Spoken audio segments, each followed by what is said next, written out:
Welcome to Married to Movies. Industry insiders John Russell and Tracy Kring live and work happily in cinematrimony. They're sharing behind-the-scenes adventures of writing, producing, and appreciating films. Good morning, babe. Good morning, babe. How you doing?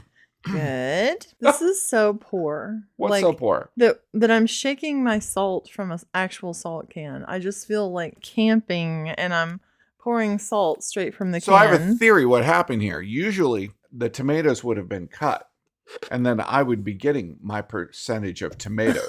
Yeah. But because we're in the middle of the show here and you've got all those tomatoes over there. I'm not keeping them. You weren't planning on giving me any That's tomatoes. not true, but you are cutting into my tomatoes. I'm cutting into your tomatoes?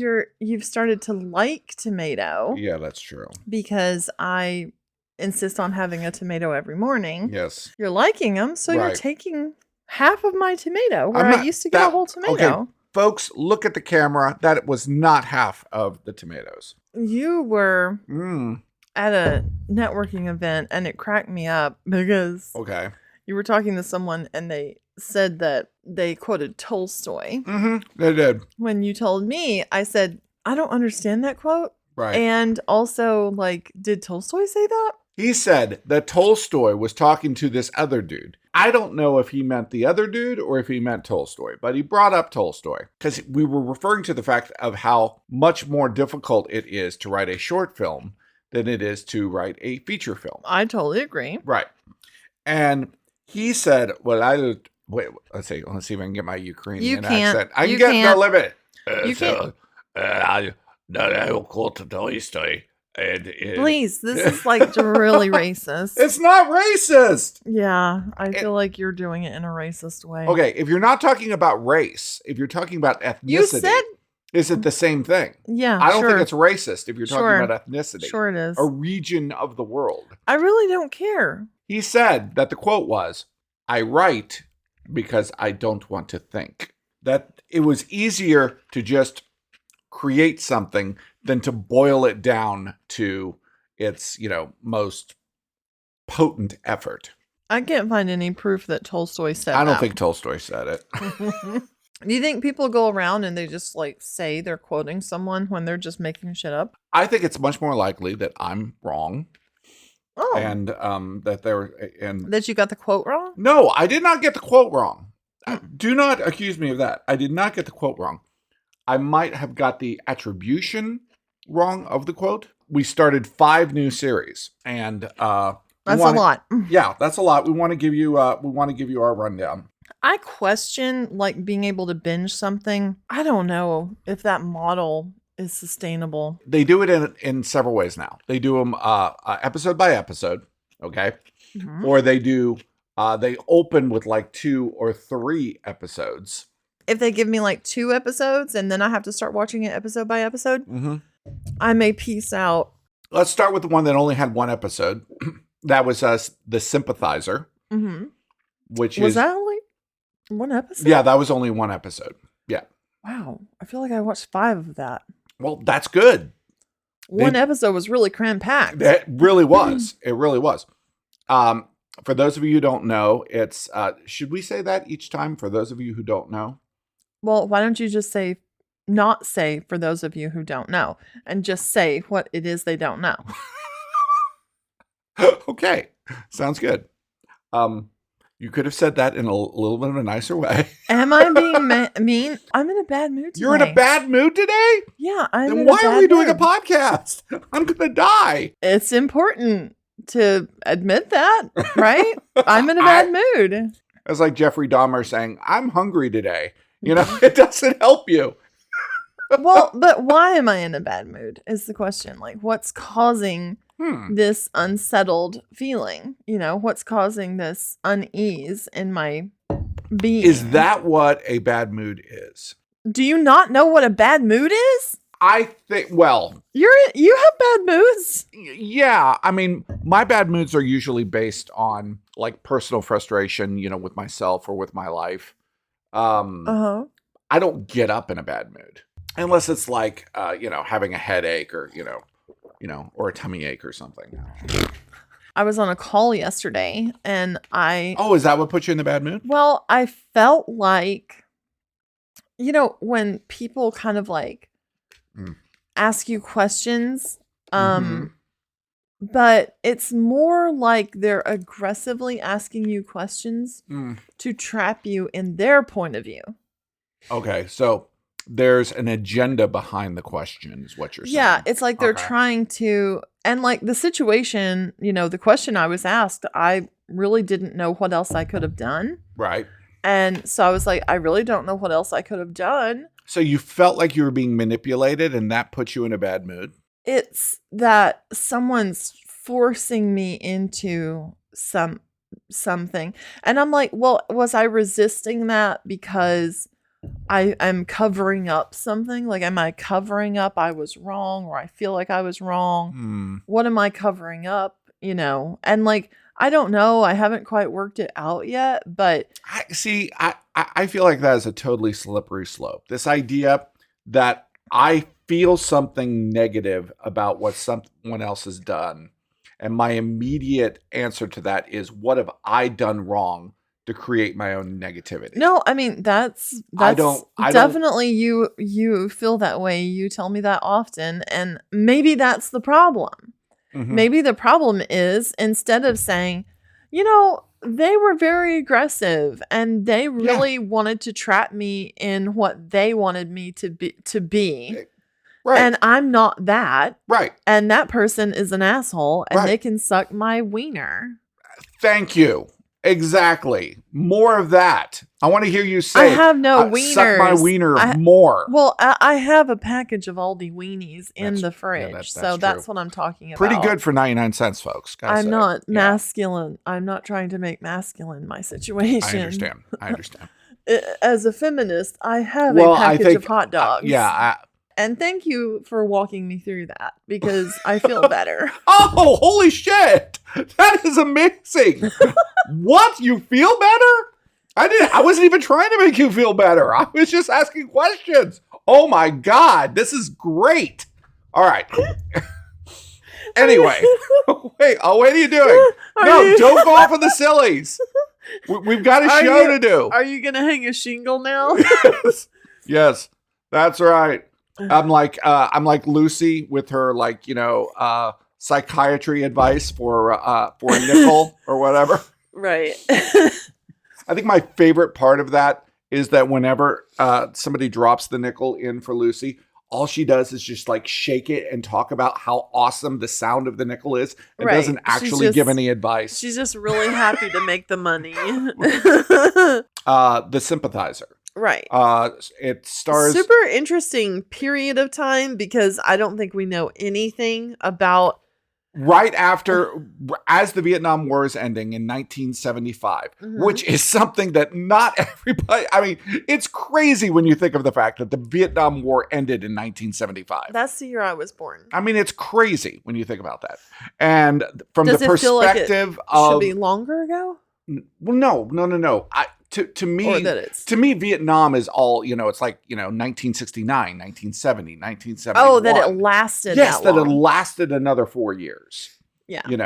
That we were guys in Vietnam, instead of listening to Creedence Clearwater Revival, they were listening to Donna Summer. Okay. Oh, the disco era. Yes, it got into disco, folks. How crazy is that? Wild Cherry was playing. I have to say, if I were out in some other country, in like some, wet field in the rain. Rice paddy. Well, I didn't want to be racist. It's not racist. They have rice paddies. They make rice. It's a stereotype. There's nothing racist about it. They also make rice in South Carolina. They also make lots of rice other places. Okay. So if I'm out there fighting for Mhm. my country in some other country, shooting people, and people back in my country are at a disco, I don't know, I'd be furious. Oh, gosh, yes. I'd just be like, what the hell are you dancing over? What the hell? Like, if I had to listen to the Bee Gees, I would be furious. That's true. You never see a Vietnam movie with the Bee Gees playing as they're trompsing through the jungle. I don't think it's No, trouncing. no, it's always like, Trouncing? you know, the Watchtower. Traipsing? Oh, the Watchtower. You know, Right, like exactly. that kind of thing. It's like the Doors. It's like Yes. the 60s music. Oh, absolutely. Always. I But- actually remember being in my room, jumping around, dancing to Disco Duck, listening to Rick Dees. And And the that weekly was- top 40. Yes. Very good. Very good. I used to love that. That's one of those words that I can't help but finish. When you say Rick Dees? Yeah, and the weekly top 40. The Sympathizer. Oh my God. Are we ever going to get through these? No, this we're way? not. We're not. Okay. The Sympathizer was great. It was great. It's it set- has really one major star that everybody would know, which is Robert Downey Jr. But he's Yeah. playing like almost like a Peter Sellers kind of part. He is. Yes. And maybe of modern actors, he is the closest thing we have to Peter Sellers. Well, Is that possible? can you imagine Peter Sellers as Iron Man? Yeah. No, I could No. not. I could not No. imagine that at all. No, but I do love Peter Sellers. It is a book written by an Asian American writer. I don't know Well, which one. when I was watching it, I was just like, this can't have been made by like someone in the US. We just don't know this history. Like that's such a deep dive into the culture and the climate and espionage and Well, and I was like, okay, good. It was a book written by somebody who like would get it. right, and it's a story of basically a double agent. He is working for the CIA, but at the same time, he's working for the North Vietnamese. I just want to throw in there, man, what in the fuck has the CIA been up to this whole time? Oh, you know. I was looking at like declassified documents from the CIA. Mm-hmm. What in the hell have they been doing? Is anybody reading these declassified documents? Apparently, they're not. The Sympathizer is created and directed by Park Chan-wook, I think is his name. He's like the one who did Old Boy and the Vengeance trilogy. The original Old Boy. Yeah, the original. Oh, yeah. Because I'm not talking about the remake. Josh Brolin No, one. no. We don't talk about that. No. We do not talk. Just like Bruno, we do not talk about the new Old Boy. Don't Speak. You remember that horror movie? It was like the Dutch one where the family went and they met the other family on vacation. Uh-huh. Well, they have made an American remake of God. that. They did the same with Force Majeure. Right. Force Majeure. Which was terrible. And then, with and Will then Ferrell. It had Will Ferrell and Julia Louis-Dreyfus. Terrible remake. Completely missed the point. You know what really bothers me about remakes is like, how can you so not get what made a movie Mhm. work Absolutely. and remake it? What they're doing is they're shaving off the sharp edges. Don't Speak will work as an Americanized version. It will. It will be scary. It will have all of that uncomfortableness. Maybe. It won't have as much of I that don't know if you could be uncomfortableness. that Oh my uncomfortable. God. Woo, that was uncomfortable. Okay. Well, speaking of that, we're going to have to talk about Baby Reindeer. Oh, 'Cause I'm not that's- uncomfortable about that at all. I You am are. so uncomfortable. I am so uncomfortable with this new Netflix series, Baby Reindeer. I'm not watching it. I can't watch it. You I've pieced watched, out. I've pieced out on I this made thing. you said after one It's episode. it's great. It's great. It's incredibly well done. It's very, very impressive. The idea feels way too close to home for me. And but everybody in it is kind of awful, and everything that they're doing is dumb in terms of the way that they're handling the situation. And I don't handle that well. So when you say that it's too close to home for you, Yes. how do you mean? Because I have known crazy people in my life. Crazy people. Gotcha. People that in the wrong circumstances, in front of the wrong people, would have been institutionalized. Okay. And that's really what a Baby Reindeer is about.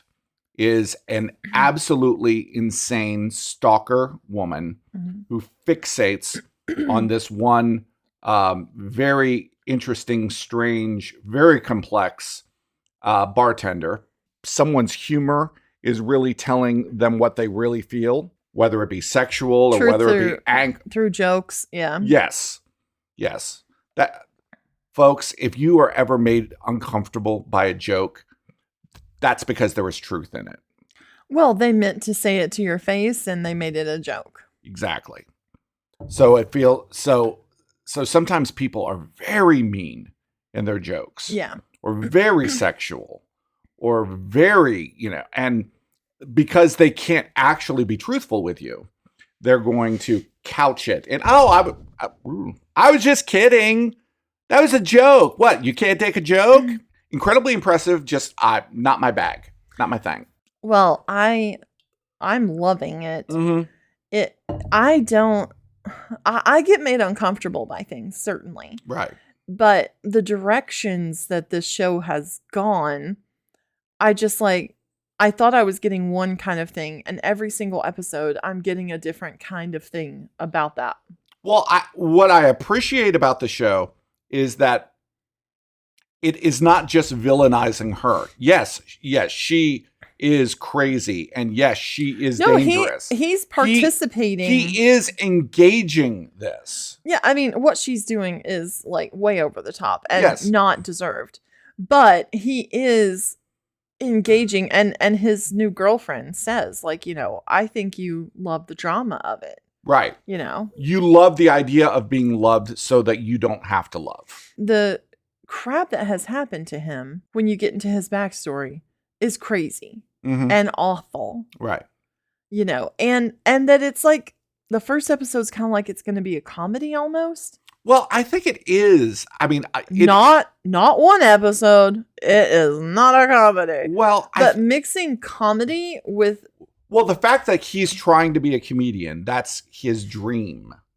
And that as things progress, he actually gets better at being a comedian. Yeah, he does. But his life gets much worse. Right. Yes, for Baby Reindeer for Tracy. And yes, for me, if you can handle it. And I personally can't handle it. Yeah, you don't like being uncomfortable. Now, what I really loved was Fallout. I really don't love Fallout. Fallout was so much fun. I never played the video game before. No. Really don't have We don't do that. No, we don't do that. And I really have no interest in playing the video game, even though I think the show does a really great job of me trying to figure out, what would the video game even be? Because the story for this thing is what the whole thing is about. Mm-hmm. I mean, even when we watched The Last of Us, I could say, okay, this is a video game. This reminds me of like Silent Hill, Yeah. Where you're like, okay, going from here, and then you find the map, and then you go here, and then you fight. Maybe it has like a bunch of like connective stories. Yeah, exactly. But Fallout to me is just great sci-fi, and it was. I really love the idea of sort of the 1950s aesthetic, but done in a steampunk way. Yeah, done in technology in 1950. Right, yeah. Exactly. But actually the technology is probably more like, 2100 in 1950. And then it goes up, from there. But the design is kind of 1950. The design, the music is amazing in it. Because basically, once you get onto the surface of Fallout, it's a Western. Even the ghoul, the one played by Scoggins. It's like Westworld. Yeah, exactly. He is, he is like the, the Dark Rider. Right, going through.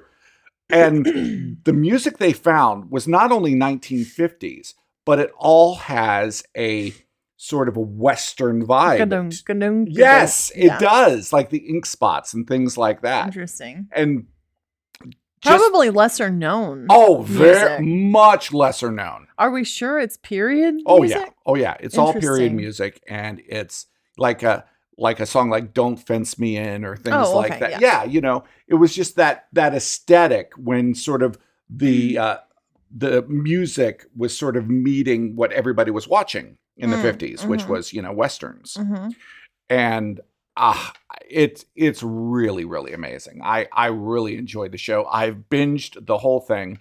I even liked Kyle MacLachlan, and I'm usually pretty anti Kyle MacLachlan in most things. He's a wild card. He is, he very much is a wild card. Didn't David Lynch really embrace the 50s aesthetic in most of the things that he did? Yeah. He was it's just striking me that Lynch, let's say, would be making stuff in the 80s and 90s, Mm-hmm. and his aesthetic would be the 50s. Right. Right. But like our generation, our aesthetic is like the 70s. Right. And some of the 80s too. Yeah, in the 80s. Right. So I don't know. It's just strange whenever you're writing a script, like what year aesthetic, are you going for? And what year aesthetic is Origian? Well, futuristic. But how far in the future? But I would say more like the 90s futurism. Mm. You know how like cars got bubbly? Yeah. They got like, they stopped being blocky and they got more bubbly. Right. Like Saturns and, it was just we had absolutely no space race at that point. Right. But there was kind of a spacey vibe. Well, let's get into that spacey vibe. Oh my God, that was the transition. I still had so many things I wanted to talk about. We don't have time. Ian Solange's dream. Ian Solange is dreaming of standing on the top of a mountain. He's looking through a telescope, but he needn't bother because a spiral galaxy fills the sky with so much brilliance that he can practically touch the nebula. He looks over, and there's a bonfire in front of him that erupts. He stands in the front of the inferno, and it recedes and becomes Emmeline. She's in a white robe. Behind her is an altar. She walks over to take Ian's hand, leading him to the altar. She lays down and reaches up to him. She has a bloody knife in her hand. He doesn't want to take it from her, so she smiles and stabs herself with it. Her blood glows, and the altar is engulfed in an otherworldly spectral light that blinds him. Ian wakes up in his room. Interior, Ian Solange's private quarters, night. Ian opens his eyes and sits up in bed. He grabs a remote. Soothing sounds fill the room. He lays back down and closes his eyes. Interior, Origian Garden Day. Each student has their own plot of land inside the greenhouse. Emmeline's is lush and full of life. Matthew looks up from his plot a couple of rows down and gingerly walks over to Emmeline, who's caressing a zucchini blossom. He has bandages over his ears. Matthew, your food looks beautiful. Emmeline, thank you. It took some practice. I didn't have a green thumb, I can assure you that. I still don't have one. I seem to have all my issues with legumes. I can show you if you like. What happened to your ears? I'm fine. The doctors did some tests and figured out that I had a problem in my inner ear that was affecting me. Your ear was making you vomit? Oh, otoliths. Yeah, the little pebbles. They did surgery and gave me this little implant. I have a magnetic key so I can make adjustments if I start to feel sick. And when the bandages come off, I'll show you. It's right under the skin. That means you're part robot now. Yeah. Does it hurt? Only when I hear. Joke. I sometimes have trouble with those. I don't think it was funny. I just wanted to come over and thank you for calming me down with the blood.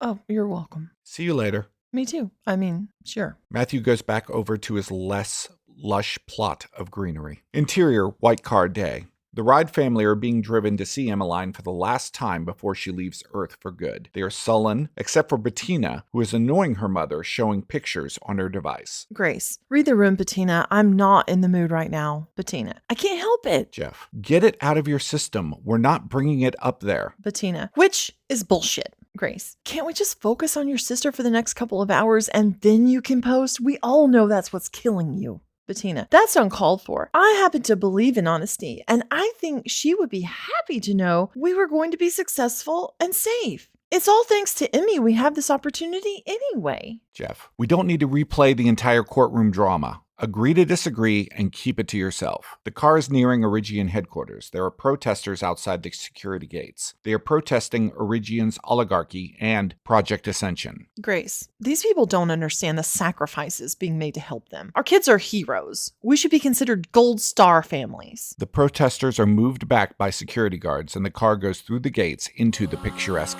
campus. We were watching a show last night that we've really gotten into, Ripley. Even though I'm not that keen on watching black and white. And I could have sworn it wasn't black and white in my memory, but you pointed out it's all black and white. But I could have sworn it was in color. That was one of the butts. Yeah.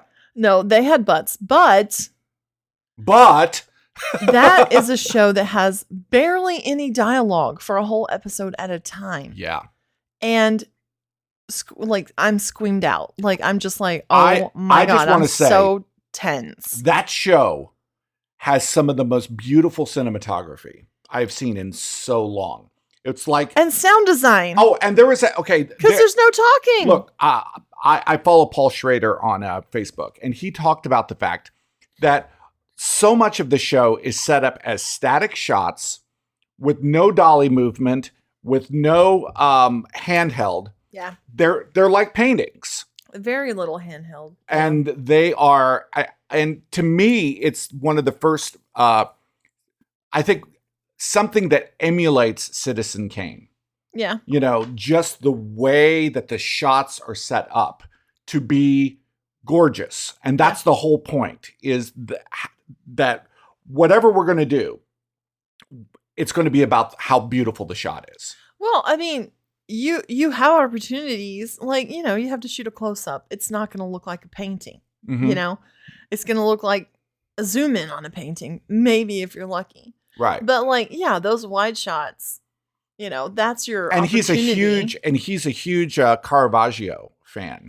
Obviously, because in the show, the character's obsessed with Caravaggio too. Right, exactly. Which I am too. Like he's basically the first filmmaker ever. Right. And the dark and the light and the mix. But the thing about that show is it really taps into the chaos of dealing with killing somebody. Because every time he kills somebody, it's like, but like he kills people and like there's people nearby or his door's open and he's killing people or when he falls out of the boat. Yeah, it's just like calamities happening. But I'm just I don't remember that tense. I don't remember that from The Talented Mr. Ripley. Like, did that lean into that as much? I feel like I need to rewatch The Talented Mr. Ripley. And honestly, like this character who's playing Andrew Wood, Freddy. Oh, playing Freddy, yes. Wasn't Philip Seymour Hoffman Freddy in the original? Yes. But the character here is like Elliot Sumner. It's Sting's protege. Yes. Yeah. Not protege, progeny. Progeny. Yes, Sting's progeny. That is the way that they are described. They do not identify with gender, but they are fantastic and very, they make you very uncomfortable. Whenever they're questioning the character, you're just like, oh God. Because anytime the character, you know, of Ripley is questioned, you're just like on the edge of your seat. Are they going to figure this out? Right. Oh my God. You're living with the villain. Yeah. And you're rooting for him. You are the villain as the audience. Yeah. Because the villain is the only one to hold on. Yeah, you don't want to get caught. And every time I'm just like, how is he going to get caught? He's going to get caught this time. Yeah, and I'm just like, oh, there's the thing. Dragging the body down the stairs in the middle of the night. Yeah, just, oh my God. And like the way and then going back. Oh my God. I'm just like. It is that same sort of cringe that I have with Baby Reindeer. But see, this doesn't bother you. No. This is really entertaining to me. The tension of like, oh, I'm about to get caught. That I have a problem with that. That makes me really uncomfortable. Where I can't hardly watch it. Right. But that doesn't make you uncomfortable. But I can watch Baby Reindeer and you can't. It's like fat and lean. Right. And together they lick the plate clean. I did notice something cruising around on Disney Plus. Yes. I was looking, and I just pulled it up and like I chose the profile of my little 6-year-old nephew. So I clicked on his profile. All of these very inappropriate shows showed up. Yes. I was just like, wait, hold on. Why are these on a 6-year-old's profile on Disney Plus? Because he loves Killing Eve. No, because Disney Plus has merged with Hulu. Exactly. And I just want to point out all of these streamers. Yes. All these streamers. And you called it. I did. Like last year, you called it. You said, what's happening is all these streamers will eventually combine back together and become cable again. Yes. We're going to create a new thing called cable. And one of the things that Disney was saying they wanted to do, which you see on Pluto, which you see on Plex or other things. Not wanted to do. They already have done it. Yeah. Peacock. Yeah. They're just creating live channels New again. channels. New channels. Exactly. But it's a live scrolling show where you can look, just like on the old TV guide. It'll be like the Marvel channel. Gilligan's Island. It'll be right. The Marvel channel will be They just created channels again. Ant-Man, and then after that will be Civil War, and then the people who own these corporations. Like, did you ever really walk this freaking idea through? Here's what I think. You destroyed something. No. You destroyed something to create something to just go back to the past. And they knew that. You think they knew that? Yes, of course they knew that. Because what they wanted to do was basically, there was this thing called cable TV that everybody had hundreds and thousands of channels. Did they just want to cut them out? Yeah, and the only way to get people to these to cut these big broadcasters out. Right, to cut them out was basically to create free heroin for a while, where people weren't having to pay anything to watch these streamers or pay very, very little. Mm-hmm. But eventually, it was not a sustainable model. You have to have advertisers. There's somewhere there's a very evil mastermind behind that. I don't know about that. I mean, no, I don't believe in the Illuminati. I don't think we're smart enough to have an Illuminati. Well, if you look in retrospect at how they've manipulated this, so that they're basically sucking up all of the entertainment back into one conglomeration. Sure. And Disney has certainly come out on the top in this. Well, or across the board. Yeah, Disney and Netflix, yeah. How long is it going to be before Netflix has to sell to Disney? Yeah. How long is it going to be? Or Disney sells to Netflix. I don't know which one. No, I don't think so. Who will be the last bear in the cave? Netflix can't produce films at the rate and scope of Disney. They just have too much damn money. I don't know. I know it's that crazy. they've been trying to sell Paramount. Sure. Yeah. And Paramount had already sucked up Discovery and TLC. Right. But the thing about the thing that is holding people down from buying Paramount is that Paramount owns all of these cable channels. Right. And those are not really, they don't have a lot of value. Right. MTV and Comedy Central and Nickelodeon, those don't have value necessarily too. So people don't want to buy Paramount because they don't want the cable channels. Oh, and Paramount's got to have the cable channels attached because they're all one thing now. That's the whole thing, is that the lady who owns Paramount doesn't want to break it up into its television arm, its movie arm, its cable arm, all of that. It's so screwed up. Yeah, it is. Yeah. It's so screwed up. And I mean, honestly, as the audience members, we're benefiting. We are. We have access to pretty much anything we could want at all times. Yeah, but we're continually being charged more. Yeah. This is our next to last show before our mid-season break. We have a mid-season break, folks. Yeah, this will be our 15th show next week. Yes. This is 14. Next week will be 15. And then we're going to take a break for 6 to 8 weeks. A little break. Yeah, we'll still be posting some social media and, that'll be 45 podcasts we've done. That's right. We will be back, folks. No need to commit hara-kiri, anything like that, or sakuku, or whatever it's called. And you can just re-listen to or rewatch episodes you might have missed. That's right. And then we'll come back with the rest of Origian. The last 15 episodes of season 2. Right. Which is kind of cool because we get some time off in the summer and we get time off at the holidays. Right. And that's kind of our year. Yeah. Of podcasting. Absolutely. Yeah. And there's 52 weeks in a year and we do 30 episodes. And I think we've heard probably from more folks than we've ever heard from. Just like, oh, we will listen to the show. Oh, you guys are really funny. Well, I thought it was cool when you were at a networking event in the city and somebody was like, oh yeah, I listen to your podcast. Who knows, man? I mean, we're trying. Yes, so Consistency. Next week will be the halfway point of season 2. So be there or be square. That was not a good ender. I know, I'm sorry. It's hard not to get romantic about movies. Thanks for listening to Married to Movies. John and Tracy will meet you for breakfast tomorrow.